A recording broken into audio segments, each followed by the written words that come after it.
Benito Juárez García nació el 21 de marzo de 1806 en San Pablo Guelatao, un pequeño pueblo en la sierra de Oaxaca. Sus padres, Marcelino Juárez y Brígida García, eran campesinos indígenas zapotecas que fallecieron cuando él apenas tenía 3 años, dejándolo bajo el cuidado de sus abuelos y posteriormente de su tío Bernardino. Durante su niñez, la vida de Juárez estuvo marcada por la pobreza y el trabajo duro en el campo. Se dedicaba principalmente al pastoreo de ovejas y solo hablaba su lengua materna, el zapoteco, ya que en su aldea no existían escuelas ni se hablaba el castellano. El deseo de aprender y la falta de oportunidades en su entorno lo impulsaron a tomar una decisión radical a los 12 años. Tras perder una de sus ovejas y temiendo el regaño de su tío, abandonó su pueblo y caminó hasta la ciudad de Oaxaca. Al llegar a la ciudad, fue recibido por su hermana Josefa, quien trabajaba en la casa de la familia Maza. Allí comenzó su adolescencia trabajando como sirviente, pero su destino cambió cuando conoció a Antonio Salanueva, un encuadernador y fraile terciario que lo tomó bajo su protección. Salanueva, al notar su inteligencia y determinación, lo ayudó a asistir a la escuela primaria y a aprender español. A pesar de las barreras sociales de la época, Juárez ingresó al seminario de Santa Cruz, donde estudió gramática latina y filosofía, sentando las bases académicas que más tarde lo llevarían a abandonar la carrera eclesiástica por las leyes del Instituto de Ciencias y Artes de Oaxaca. En este recinto, que era un bastión del pensamiento liberal y moderno de la época, Juárez se sumergió en el estudio del derecho. A diferencia del ambiente dogmático del seminario, el instituto le permitió formarse bajo principios ilustrados, logrando graduarse como abogado en 1834. Su formación universitaria no solo fue académica, sino también ideológica, ya que ahí consolidó su convicción sobre la igualdad ante la ley y la importancia de las instituciones civiles. Sus primeros pasos en la vida profesional estuvieron estrechamente ligados a la defensa de las comunidades indígenas y al servicio público desde las bases. Antes de concluir formalmente sus estudios, ya se desempeñaba como regidor del Ayuntamiento de Oaxaca en 1831, marcando el inicio de su carrera política. Como abogado, se distinguió por defender a los campesinos frente a los abusos de las autoridades y del clero. Un episodio famoso fue su encarcelamiento en Loxicha por defender a los indígenas de los cobros excesivos de un cura, experiencia que reforzó su lucha contra los privilegios de clase. A medida que ganaba reputación por su rectitud y capacidad intelectual, Juárez ascendió rápidamente en el escalafón judicial y legislativo del Estado. Fue diputado local y desempeñó diversos cargos en la Administración de Justicia, llegando a ser magistrado del Tribunal Supremo de Justicia de Oaxaca. Estos años profesionales fueron el crisol donde se templó su carácter.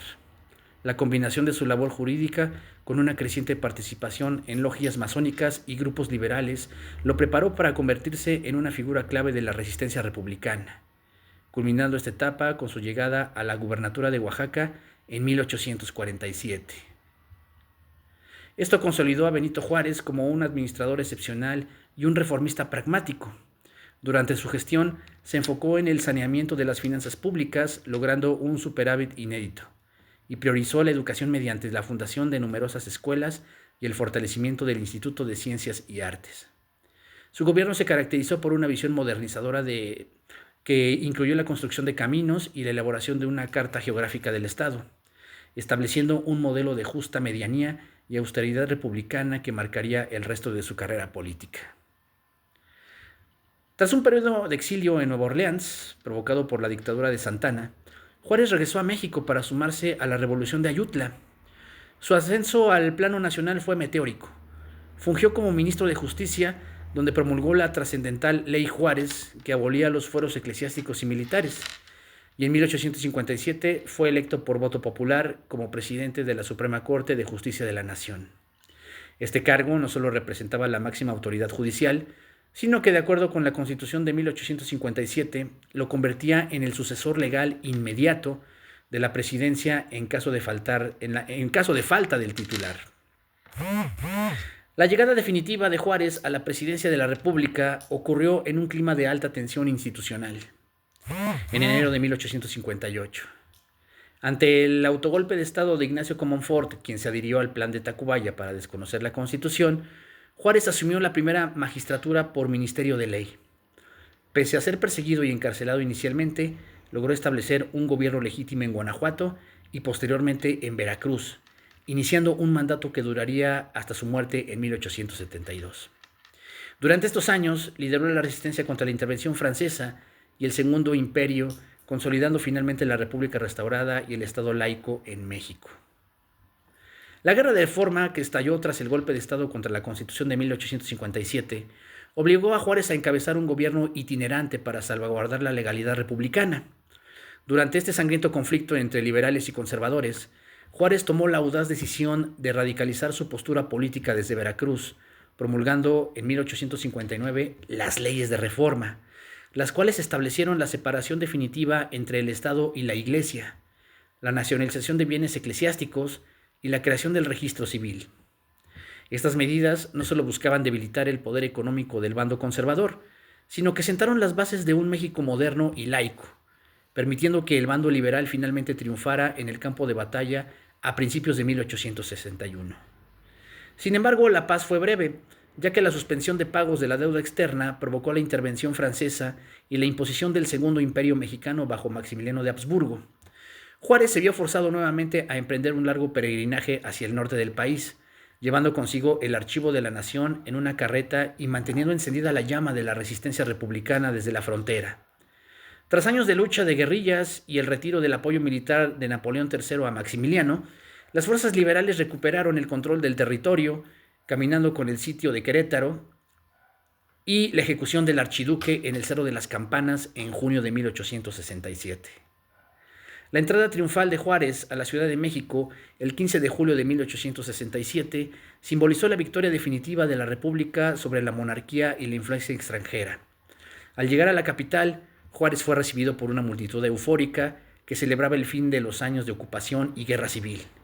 Fue en este contexto donde pronunció su frase más célebre: entre los individuos como entre las naciones, el respeto al derecho ajeno es la paz.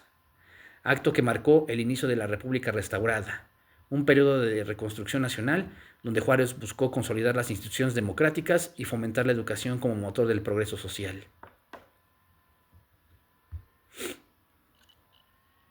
En el ámbito personal y político, los últimos años de Benito Juárez fueron una resistencia física y emocional admirable.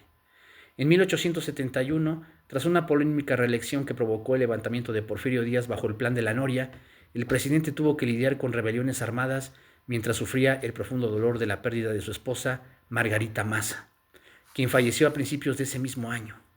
A pesar del aislamiento político y los problemas de salud, Juárez se mantuvo firme en su despacho de Palacio Nacional, trabajando incansablemente para consolidar el orden constitucional que tanto le había costado defender. La vida del benemérito de las Américas llegaría a su fin la noche del 18 de julio de 1872 a causa de una angina de pecho. Sus últimas horas las pasó en las habitaciones del Palacio Nacional, donde, según los relatos de la época, enfrentaba intensos dolores con la misma serenidad y estoicismo que caracterizaron su vida pública. Su fallecimiento provocó un luto nacional espontáneo, uniendo a amigos y adversarios en el reconocimiento de su figura como el arquitecto del Estado moderno mexicano y el guardián de la soberanía nacional. En este caso, tenemos, por ejemplo, varios estudiosos, como Ralph Roeder, cuya obra Juárez y su México es considerada una de las biografías más completas y literarias para lograr entrelazar la psicología del personaje con el convulso contexto social de la Reforma. Otro estudioso es Jorge Tamayo, ya que él dedicó gran parte de su vida a compilar los 15 tomos de Benito Juárez, documentos, discursos y correspondencia. Lo mismo Charles Hale y Brian Hammett, quienes se dedicaron a realizar biografías cuestionando los mitos románticos sobre la vida de Benito Juárez, y también se encuentran los estudios de Josefina Zoraida Vázquez y Patricia Galeana, quienes lograron aportar pues una dimensión humana y estratégica del propio personaje. Entonces, pues con esto hemos tocado, digamos, puntos importantes, no solamente en la parte biográfica, sino también en la cuestión histórica sobre la vida de uno de los grandes personajes de la historia del México liberal, del México republicano, y también del México moderno. Como siempre,